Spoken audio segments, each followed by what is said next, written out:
आ गई ननद। सोनाली की नई नई शादी हुई थी। उसके बाद सब नया नया सामान था जिस पर उसकी शादीशुदा ननद की हमेशा नजर रहती थी। उसकी ननद रूपाली काफी मतलबी थी। हमेशा उसकी कोशिश यही रहती थी कि अपने भाई भाभी के यहाँ से कुछ ना कुछ मिल जाए।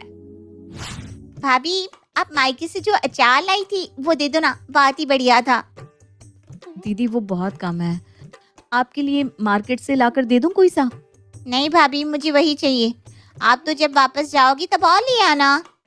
सोनाली का बिल्कुल मन नहीं होता उसे अचार देने का, पर मजबूरन उसे देना पड़ता है क्योंकि उसे ये भी पता होता है कि अगर वो नहीं देगी तो वो सास से जाकर उसकी बुराई करेगी और लड़ाइयाँ करवाएगी। उसे मजबूरी में देना पड़ता है। अच्छा हाँ भाभी, कल मुझे ना कुछ अच्छा सा खाना है। मौसम भी बहुत अच्छा है, ठंडा ठंडा सा। ऐसा करो ना, कल के लिए दाल बाटी की तैयारी कर लो। पर दीदी कल के लिए तो मैंने बहुत सारे कपड़े भिगो रखे हैं, कल तो फिर बहुत काम हो जाएगा। अरे कपड़े बाद में कर लेना, अब 1-2 दिन में तो मुझे जाना भी है। सोनाली मुंह बंद करके रह जाती है। अगले दिन वो बहुत सारे कपड़े भी धोती है और ननद के लिए दाल बाटी भी बनाती है। रात तक तो वो बिल्कुल थक जाती है। दीदी बस थोड़ा सा किचन साफ करना रह गया है, आप कर दोगे? मैं बिल्कुल थक गई हूँ। अरे भाभी, मैं तो ठंडे पानी में हाथ डाल ही नहीं सकती, मेरी ना उंगलियां सूज जाती हैं। रूपाली सोनाली की बिल्कुल मदद नहीं करती और फोन लेकर बैठ जाती है। आखिरकार सोनाली खुद ही जाती है बचा हुआ काम निपटाने।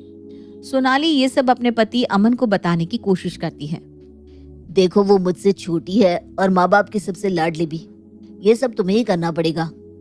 सोनाली समझ जाती है कि पति से कुछ भी बोलने का कोई फायदा नहीं है। अगले दिन, भैया अब 2-3 दिन में मुझे जाना ही है, तो मेरे बच्चों के लिए और इनके लिए कपड़े लेने हैं। आप कल ऑफिस से छुट्टी ले लेना ना। कल तो बहुत जरूरी मीटिंग है, कल तो जाना जरूरी है। तुम पैसे ले लो मुझसे और जो पसंद आए खरीद लेना वहां पर। नहीं नहीं नहीं, यहाँ से खाली हाथ जाऊंगी तो ये मुझे बहुत सुनाएंगी। तुम छुट्टी ले ही लो ना भैया। अमन कुछ नहीं कह पाता, उसको छुट्टी लेनी ही पड़ती है। सोनाली परेशान हो चुकी होती है पर अपनी ननद से वो कुछ नहीं कह पाती। अमन छुट्टी लेता है और फिर वो सब रूपाली को महंगे से महंगी शॉपिंग करवा कर लाते हैं। रूपाली रात को अपना सारा सामान अपने पति को दिखाती है। उसका पति सब चीजों को सस्ता और बेकार बता देता है। अगले दिन, भाभी इनको तो कुछ भी पसंद नहीं आया, ये सब ना बदलना पड़ेगा। आज आप वापस चलना मेरे साथ। वो सोनाली को वापस मार्केट ले जाती है और सारा सामान बदलवा कर लाती है। सोनाली बहुत परेशान हो जाती है। ननद को आए हुए अब 1 हफ्ते से भी ज्यादा हो चुका था, पर उसने उसे बहुत परेशान करके रखा था। थक कर सोनाली थोड़ा सा जल्दी सोने चली जाती है। रात को रूपाली उसका दरवाजा खटखटाती है। क्या हुआ? मुझे भूख लगी है। हाँ तो इतना सारा सामान रखा तो है। नहीं, मुझे ये सब ठंडा खाने की आदत नहीं है, मुझे तो ताज़ा नाश्ता ही चाहिए। अरे तो आप कुछ बना लो ना, मैगी भी रखी है, पास्ता भी है और काफी कुछ रखा है। पर मुझे आपके हाथ का ही खाना है, कुछ बना दो ना। देखो मैं ना बहुत थक गई हूँ। सोनाली, बना दो कुछ इसके लिए। सोनाली कुछ नहीं कह पाती। वो आधी नींद में उठकर अपनी ननद के लिए ताज़ा नाश्ता बनाती है। अरे ये क्या है, इतना अजीब सा स्वाद लग रहा है। जब मम्मी बनाती थी ना तब तो बहुत ही टेस्टी लगता था मुझे। रूपाली उसे खाती ही नहीं, सारा का सारा छोड़ देती है और फिर अपने लिए मैगी ही बनाती है। सोनाली को बहुत गुस्सा आता है पर वो कुछ कह नहीं पाती। अगले दिन वो फिर से अमन से बात करती है। मैं कुछ नहीं कर सकता, वो ऐसी ही है। वैसे भी तो वो आज जा रही है।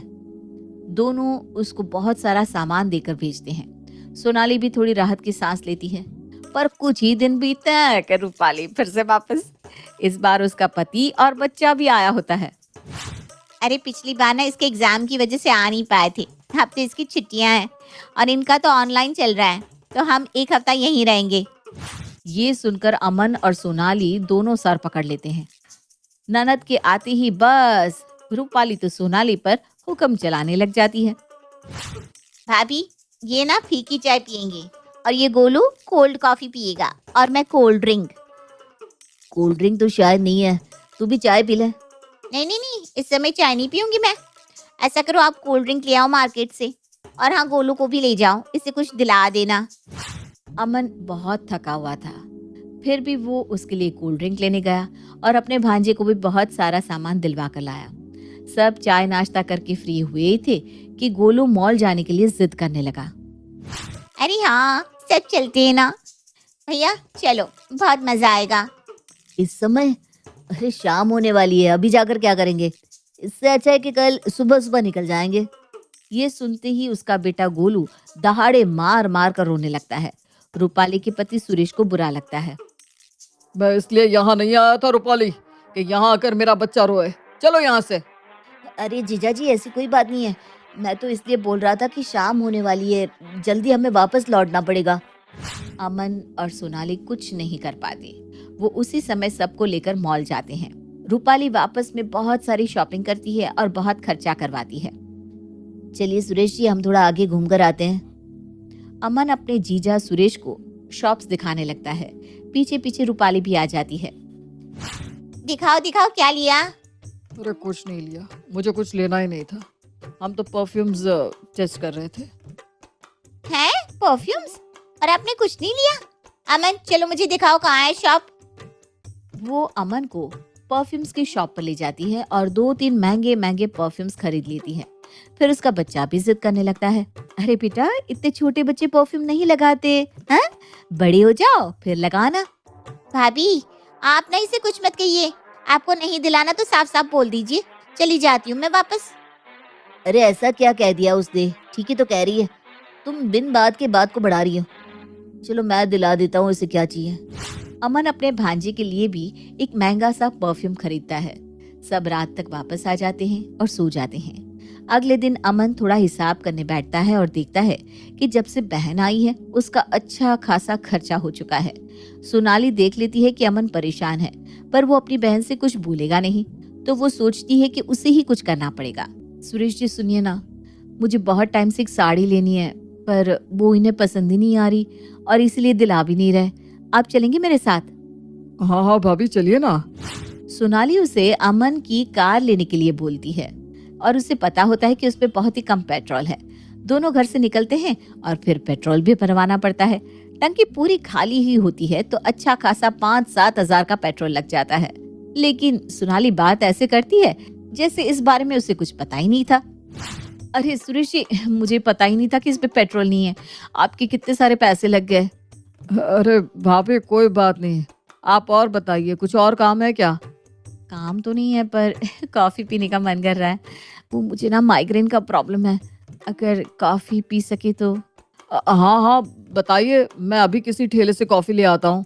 अरे नहीं नहीं नहीं, ठेले वाली नहीं, वो स्टारबक्स वाली ही पीनी पड़ेगी, तभी ठीक होगा। स्टारबक्स का नाम सुनते ही सुरेश के तो होश उड़ जाते हैं। उसे पता था कि वहाँ की कॉफी कितनी महंगी आती है पर वो कुछ नहीं कर पाता, उसे लाकर देनी ही पड़ती है। सोनाली तो मन ही मन खुश हो रही थी। अब आया ऊंट पहाड़ के नीचे। इतने दिनों से इनकी बीवी ने हमारा जीना हराम करके रखा हुआ है, सबक तो भाई सिखाना ही पड़ेगा। चले भाभी घर? हाँ हाँ चलते हैं ना। बस एक चीज और है, अगर आप साथ दे तो। हाँ बताइए ना। वो कुछ दिनों में ना इनका बर्थडे आ रहा है। अब मेरे साथ तो ये कुछ लेने आते नहीं, अगर हम शर्ट ले सके तो। देखिए मुझे तो अच्छा भी नहीं लग रहा आपसे बोलते हुए, पर अब क्या करूं मैं। सोनाली बस ऐसे ही चिकनी चुपड़ी बातें करके उसका खर्चे पे खर्चा करवाती जा रही थी और अच्छा खासा वसूल भी कर रही थी। थोड़ी देर बाद दोनों घर पहुंचते हैं। रूपाली चलो भाई, अब हम कल ही चलते हैं वापस, हो गए 2-3 दिन यहाँ। क्यों, क्या हुआ? आप तो कह रहे थे कि हफ्ता भर रुकेंगे। हाँ पर मुझे ना ऑफिस का काम याद आ गया है, कल ही चलते हैं। और दोनों अगले ही दिन चले जाते हैं। इन्हें क्या हुआ, ऐसे अचानक ही चले गए? सोनाली मन ही मन हंस रही थी।